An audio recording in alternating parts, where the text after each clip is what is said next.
Technically, martial arts is the art of war. It's basically the art of kicking the crap out of someone. Sorry.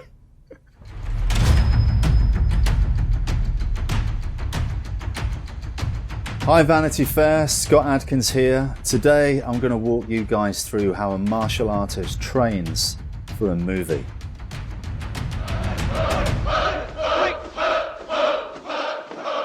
I don't remember the first time I saw Bruce Lee, but I was growing up and Bruce Lee was just the best martial artist in the world.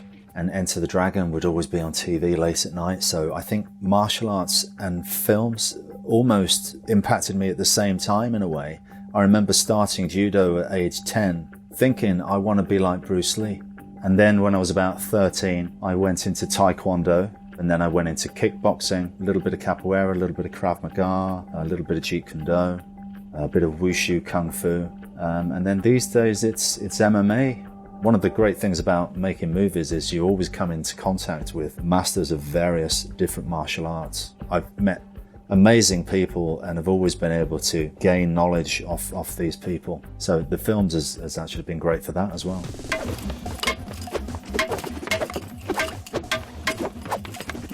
My first experience in a martial arts film was a baptism by fire, let me tell you. It was called Extreme Challenge and it was directed by Stephen Dong-Wei, who's the little boy in Enter the Dragon, the one that gets slapped on the back of the head by Bruce Lee. Never take your eyes off your opponent.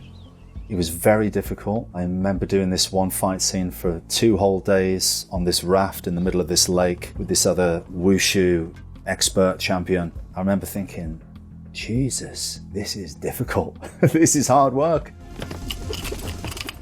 I was ready to a degree, but I don't think anything can properly prepare you for it, especially if it's a Hong Kong movie, because it's just hardcore the way they do it. There's no rehearsal, period. You turn up on the day in a Hong Kong movie and the fight coordinator works out what that section of the fight's going to be, and he shows it you, and then you've got to remember exactly what's been shown and repeat it at a level that is going to be able to be captured on film.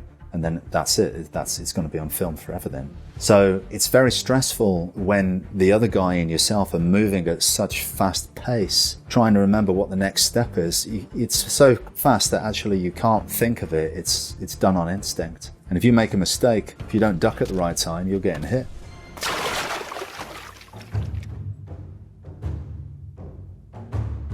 Doing a Hong Kong martial arts movie as my first movie was great, to be honest, because I learned exactly how to do it the correct way. In an American or European movie, the typical way to shoot action would be, the way you do a drama. You'd have your master shot, wide shot, and then you come in and you get your coverage from this side and from this side, and then a close-up and a close-up. So if you do that with the fight sequence, you're going to end up doing the whole fight sequence from beginning to end many, many times.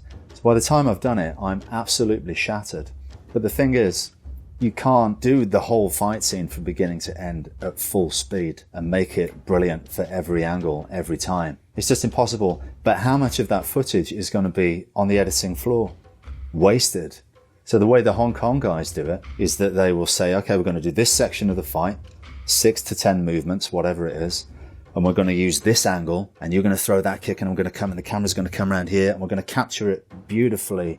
We're going to frame it perfectly. And then we know that we've got that section of the fight, we're going to move on to the next bit. That is basically the Hong Kong way. And it wasn't until The Matrix, when Yuen Woo-ping was the fight coordinator on The Matrix, that Hollywood actually did it the proper way. But then, at a certain point, they regressed, and the shaky cam came in. You didn't actually see the fight, you just heard it. The reason they're shaking the camera is to hide the shortcomings of the performers. That's the only reason to do it. I'm afraid the Bourne franchise, they don't shoot the fights properly. And Greengrass is a brilliant director, and there's a reason he does that shaky cam thing. It's more of a documentary style, and it puts you in the moment more. I was in the Bourne Ultimatum, and I didn't know which camera we were supposed to be making the punch work for. It had about 5 cameras going. Is it for this camera? Is it for that one? Or is it for this one? The films are great. I love them, but I'm glad we're not shooting fights like that anymore. Bloody hell.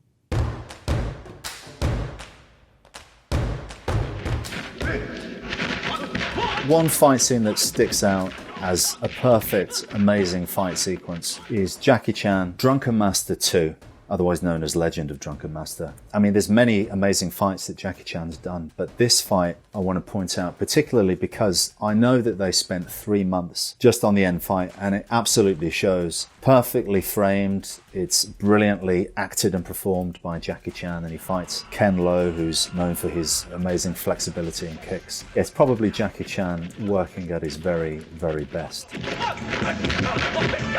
What's difficult about it is that days on end, sometimes you can be doing it for a whole week. Every day you come in and you're fighting. And yes, it's not a real fight, but you're going at it the whole day for 12 hours straight. If you're a professional fighter, you get warmed up and you're warm and you do your thing. After 25 minutes, you're done. Yeah, you're going to be banged up and bruised. But the thing about film fighting, you can't stay warm for the whole day. It's impossible. So inevitably, you're going to cool down, you're going to pull a muscle, and then the next day, you've got to use that pulled muscle to do outrageous, crazy things for the whole next day. And then eventually that pulled muscle is a full-on injury. And this is what's so difficult about making martial arts films. It's hard not to get injured.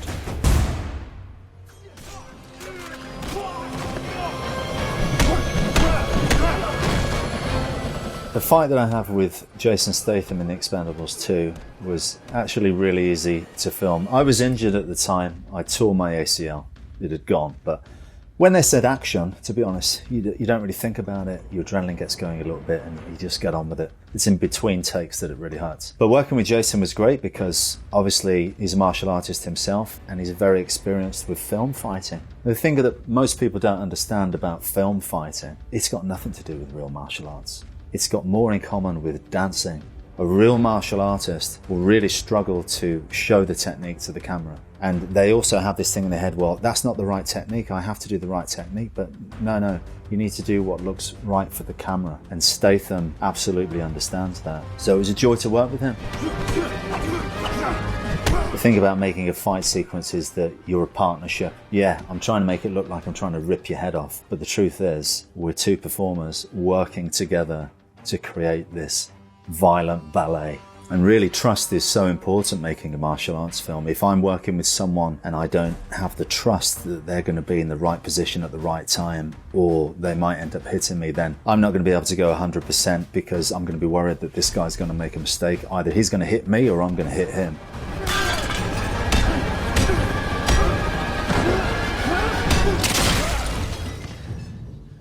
Obviously for the movies, you need to look the part, you need to look a certain way, so muscle mass is a part of that. You want to look like you're carved out of stone. But the thing about being a martial artist is it doesn't necessarily go hand in hand with martial arts. The bigger you are, the bulkier you are, it's going to slow you down, it's going to make you heavier. Sometimes I have to do gymnastic movements on film or flashy kicks. If I weigh more, it's much harder to do and it's a lot more pressure on the joints. But you better believe that I wasn't going to turn up on a set with Jason Statham, Schwarzenegger, Stallone looking out of shape. So we've got the pull-up. I'll start with a wide grip. That's going to put more emphasis on the muscles in my back. And then if you go for the underhand grip, you're going to actually recruit the biceps. And then you've got your push-up. I like to do these reps very slow and controlled. And then I move from side to side, so I'm really using my core. And then of course the squats. And the reason I like to do plyometric squats is because I'm a martial artist. I need to be able to jump high, I need to be agile, I need to move. So I like to train my legs in a very plyometric way.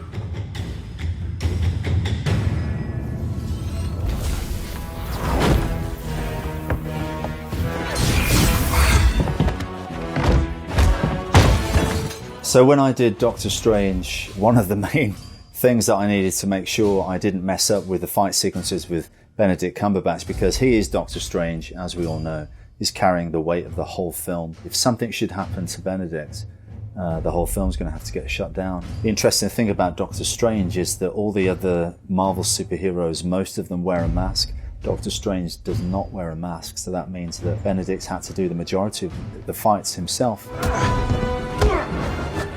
It was very important for me to, as the trained martial artist, keep him safe and not kick Benedict in the face too hard. And so one of the things I use to train for the movies is Taekwondo paddle, and I will train some of my more athletic and the basics as well, but it's a way of keeping me accurate and understanding the distance to keep the other people safe. You don't want to be hitting them in the face when you're not supposed to.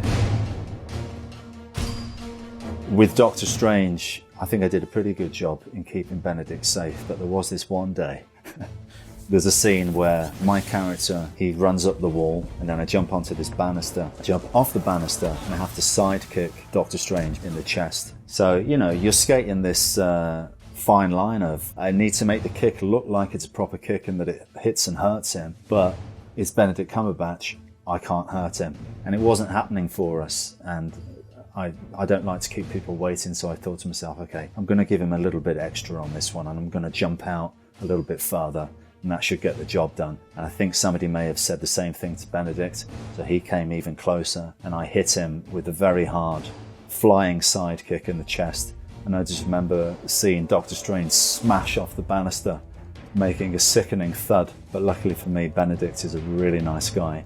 He took it in good spirits. And we got the shot, and it's in the movie.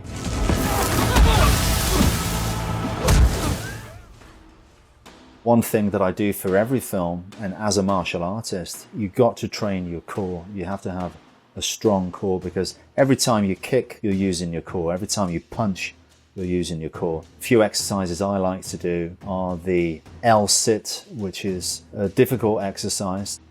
And then I'll move on to what I call planked kettlebell pull-throughs. Another great exercise, which again is quite an advanced exercise, but I love it, are the windscreen wipers. And then the final one, and this is what you shouldn't forget about your core, it's not just about the abs, your core is your back as well. You need good back stability, so I've got a back extension, and I like to get on there and do back extension, holding a weight in front of me. And again, a slow and considered movement, but that's going to work your posterior chain and give you a great core, so you can do some great kicks. I don't really switch my training up depending on the film for the most part. I'm always training in martial arts, so I'm always ready to perform. I don't want to be caught off guard and go into a movie not ready to perform, because obviously that's what's expected of me. So I've got a little saying, and it is stay ready, and then you never need to get ready. The Debt Collectors was a tough shoot because we had to move fast. We didn't have a lot of time. That's why I need to go into this staying ready. We have a fight scene that opens the movie in a bar. It's me, the English kid, against all these loudmouth Americans that needed to be taught a lesson. At least that's what my character says, okay? We had half a day to shoot this fight. Not long enough at all. And the thing is, before the fight scene, there was a big monologue that I had to deliver to these guys. So there's always this sort of internal struggle where I've got the actor in me wanting more time for my monologue, and then I've got the martial arts action performer in me going, get the acting done, we need to make the fight good. It's just being able to move fast and having the experience to get things done and understand where the camera is at every time. I usually shoot fights with 2 cameras. I can make one technique work for this camera, and I know that I'm going to make the next technique work for this camera. I'm constantly juggling the editing in my own head.